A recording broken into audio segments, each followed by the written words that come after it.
So, my daughter turned 6 in December, and if you haven't been 6 in a while or had a 6-year-old in your house, let me just remind you, birthdays are a big deal at this age. And as a parent, even if you don't get sucked into spending a lot of money on presents and parties, it feels like such a big milestone when kids are little. You really want to celebrate. Happy birthday to you. Yay! And especially during this pandemic when things were sort of strange and sad, really, even on the best days, it felt even more important to try to make our daughter's birthday special. But, how could we do that and stay safe? My wife and I, we debated what to do, what would be the safest way to gather. We thought that would be to do something outside, but it's December in Boston. All right, so what about a party over Zoom? And I know what you're thinking. Those words don't really go well together. Zoom party for a 6-year-old. If we did that, though, we need to do something to make it more than your average Zoom call. And that's when we realized there was just one man for this job. Tricky Tim is what I go by, so that's the name I'll stick with. Been doing magic since I was 4 years old. Tricky Tim, Zoom magician extraordinaire. This guy who's been single-handedly saving birthday parties for kids around the world during this pandemic. When I started these, it wasn't because I said, oh no, I need to make money somehow. It was because I had to save this girl's birthday. This girl's gonna have a terrible birthday if I don't come up with a really good show that's gonna somehow work over video. How in the world am I gonna do that? Well, he did it. You're sick on your birthday? I'm telling you, I've never seen my daughter laugh that hard. Ever. I mean, like a full-on belly laugh, the kind of laugh where you're laughing so hard, there's almost no sound coming out of your mouth anymore. And to be honest, it's not even clear that oxygen transfer is occurring at that point. So it is possible for a Zoom party to be a smash success, but for all the people who did still gather in person for birthday parties in 2020, just how dangerous was it? My colleagues and I actually did some research to find out. We'll also hear from a public health expert about a missed opportunity in our fight against the pandemic. And since we're not totally out of the COVID woods yet, we've got some tips from Tricky Tim about making a virtual party awesome. From the Freakonomics Radio Network, welcome to Freakonomics MD. I'm Bapu Jena. I'm an economist, but I'm also a medical doctor. And in each episode, I'll dissect a fascinating question at the sweet spot between health and economics.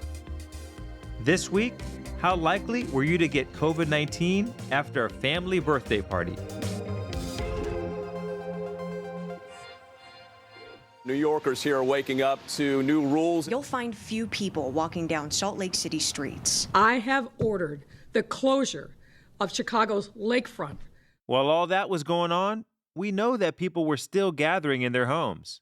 And as much as life slowed down, it obviously didn't come to a screeching halt. We are social creatures after all. Not everyone followed social distancing and shelter-in-place orders the same way. And even people who were being pretty careful, like me, still had some interactions with others. Big events like weddings and graduation parties were mostly postponed. But for smaller gatherings, many of us probably found ourselves bending the rules just a little bit. Maybe for a special occasion with a few friends or family members. Maybe for a birthday. My co-authors Chris Whaley, Jonathan Cantor, Megan Para, and I wanted to see if we could find a measurable link between birthday parties and COVID. Measuring the effect of birthdays could actually help us understand the effect of smaller group gatherings of any kind, really, on the spread of the virus. The kinds of gatherings with people that we know and trust, unlike a bar or a restaurant, for example. And birthdays are actually ideal for a natural experiment. That's something I'm always on the lookout for as an economist. A natural experiment is when something in the world provides this randomizing effect that we can analyze. And here's why studying birthdays works so well.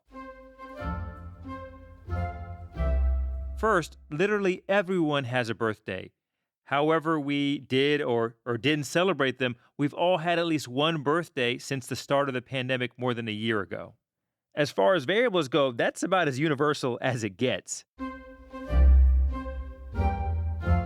Second, birthdays are pretty random. You're not dramatically more likely to be born at a certain time of year if you're rich or poor, Democrat or Republican, from, let's say, California or Kentucky. And third, unlike a wedding or a graduation date, your birth date and the birth dates of your family members are actually listed in some of your health data. And that birthday data meant we had the chance to crunch some numbers, some really big numbers. We looked at a sample of nearly 3 million US households with employer-based health insurance. Because these are insurance data, we could see if and when someone received a medical diagnosis of COVID-19. And we could see if that COVID diagnosis came within a couple of weeks of when someone in that family had a birthday. For each week between January and November of 2020, we compared COVID-19 diagnosis rates between households with and without a birthday in the 2 weeks prior. So, what do we find? In counties with low COVID rates, we didn't find any increased rate of infection in the weeks following birthdays. That made sense because overall transmission rates in those counties were low. But then we looked at counties that were COVID hotspots. There, the likelihood of infection in a family actually increased by about 30% in the 2 weeks following a birthday, compared with those households in the same county that did not have a birthday during the same 2-week window. And the birthday effect was about 3 times larger for households in which a child had a birthday. It jumped from 5.8 cases per 10,000 people to 15.8 cases. As a researcher, with the data that we had available, I can't tell you exactly why the effect was larger for kids' birthdays. But as a parent, I can make some pretty good guesses. First, it's hard for parents to cancel a kid's birthday party, right? It's a lot easier to skip an in-person celebration for an adult. And another reason kids' birthdays might be more of a COVID risk? If you do have an in-person birthday party for a child, it's going to be tricky to get the kids to socially distance. And when it comes to older relatives who are at higher risk, especially grandparents, it's hard to keep them away from a kid's big day. Just ahead, how did people's politics play into all of this? And we hear from public health expert Dr. Vinay Prasad. You have to count on the fact that not everyone's going to do everything you say. Not everyone's going to do everything you wish they did.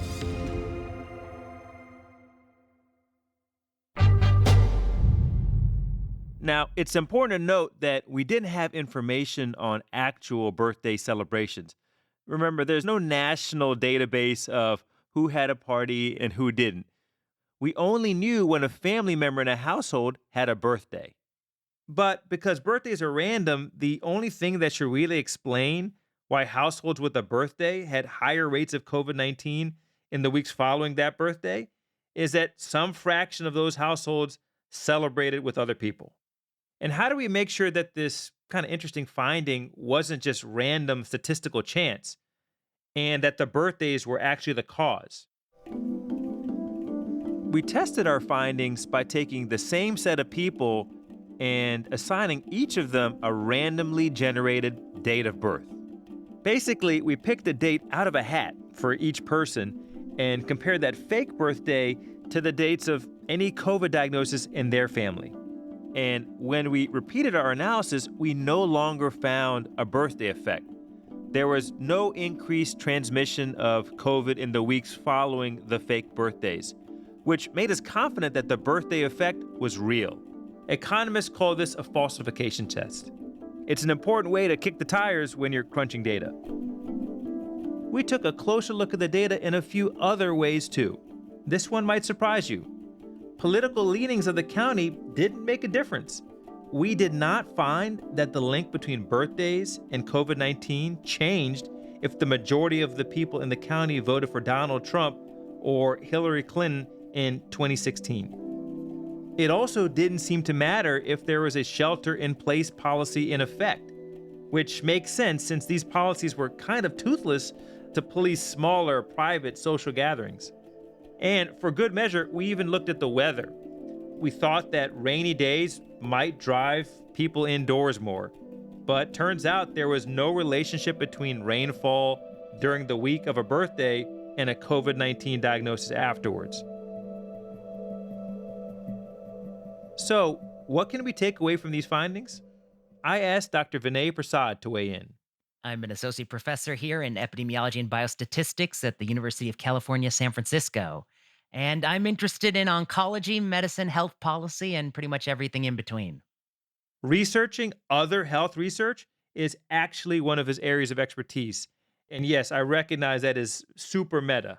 I guess meta research is really concerned about the scope, the quality, and how research is done and the incentives around research. Full disclosure, Vinay is an old medical school classmate of mine, but we don't always see eye to eye, and that's not just because he's a little bit shorter. Maybe you'll need some gauze for that burn. Anyway, Vinay has been steeped in the conversations about public health during this pandemic. Here's what he had to say about my team's study. It's one of those studies that makes you smile because it's a clever approach to a problem. I believe the effect they found is a real effect, and I believe they really found why. Did the results surprise him? Not really. If your goal is to have sort of a sustained and reasonable pandemic response, to some degree, you have to count on the fact that not everyone's going to do everything you say. Not everyone's going to do everything you wish they did. People are people. And Vinay says remembering that simple fact may have improved our response to the pandemic. I think appreciating that people are primates and primates have needs has to be a part of any sort of public health response. That might have been a missed opportunity of the pandemic. When it comes to important life events like a child's birthday, people want to celebrate those events. And so the strict thing is to say, you can't do that. Another strategy might have been to say, maybe there are ways you can do that more safely. So maybe a blanket order to stay at home or not gather, no matter the occasion, just wasn't realistic enough. And maybe now that we have the data on how risky even smaller group gatherings can be, that'll help us make better decisions too. Because I think our study also teaches us that we may not be as good at assessing the risks around us as we might think or hope. Most people would probably think that interacting with others that they don't know, like in a bar or a restaurant, might confer a greater risk because you just don't know who's surrounding you. But small gatherings with people we know and trust could pose a different problem. We let our guards down a little bit more. I know I certainly have. I mean, I would wear masks if I went to the store, but, if a friend came over, would I always have a mask on inside? I mean, I tried to, but I don't know that I always did. Our study also doesn't speak at all to what's good or bad, right or wrong, but it does help quantify the trade-offs that exist. And it's up to all of us to figure out what do we do with that better understanding of risk and to decide whether to adapt our behavior. Speaking of adapting, I want to give the final words to Tricky Tim, the magician who made it cool to tell your friends to stay home on your birthday and to log on to Zoom instead.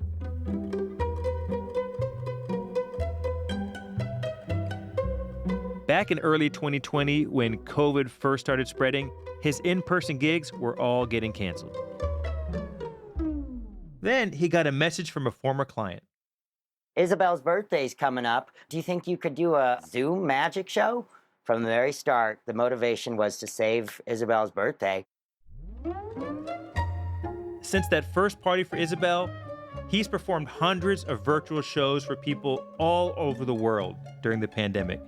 Early on, Tricky Tim was careful to scope out the competition. One thing that didn't work, and this is gonna sound silly, but trying to do magic. So if all you did was say, watch me do this, it's boring, I saw this guy do a fantastic rope routine where, on stage, if you're right there watching it, you go, that's impossible, that's cool. On video, and it's just boring.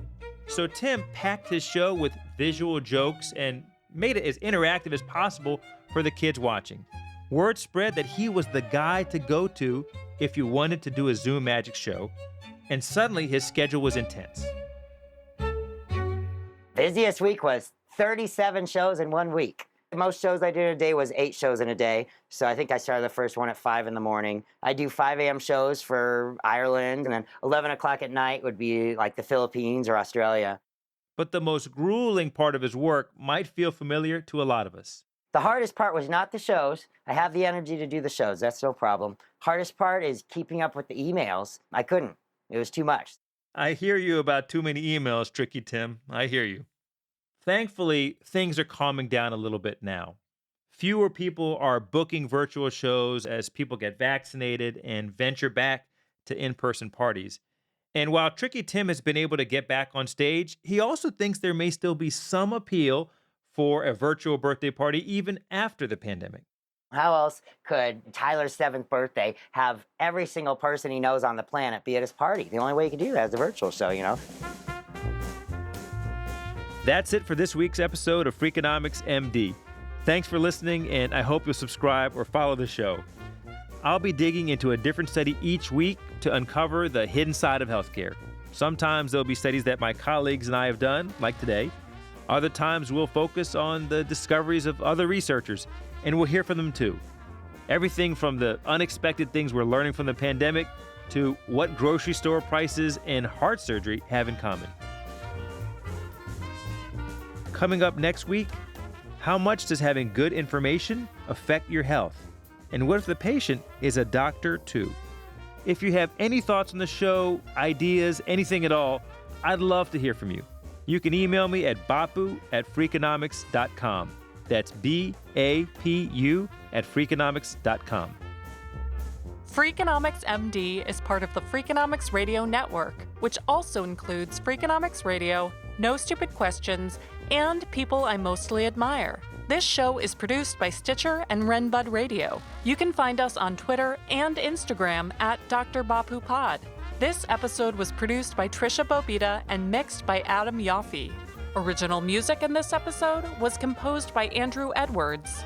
Our staff also includes Allison Craiglow, Greg Rippin, Joel Meyer, Emma Terrell, Lyric Bowditch, Jasmine Klinger, and Jacob Clementi. If you like this show or any other show in the Freakonomics Radio Network, please recommend it to your family and friends.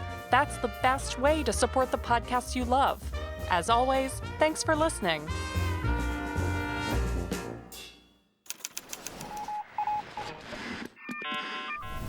The Freakonomics Radio Network. Stitcher.